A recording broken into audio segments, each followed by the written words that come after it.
অনির্দিষ্টকালের জন্য বন্ধ থাকবে বলেও ঘোষণা দেওয়া হয়। এমদাদুল হকের তোলা ছবিতে আরও জানাচ্ছেন ইমদাদুল্লাহ বাবু।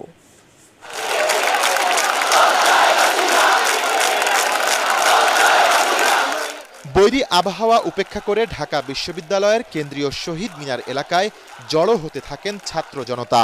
শ্রাবণের ঝিরিঝিরি বৃষ্টির মধ্যেই বিভিন্ন প্লাকার্ড আর ব্যানার নিয়ে বিক্ষোভ করতে থাকেন তারা।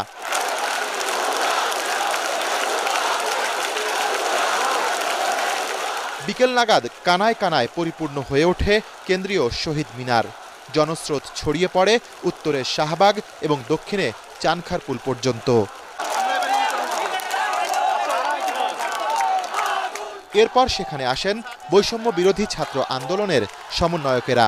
স্লোগানে স্লোগানে তখন মুখরিত বিশ্ববিদ্যালয় ক্যাম্পাস। আন্দোলনের শুরুটা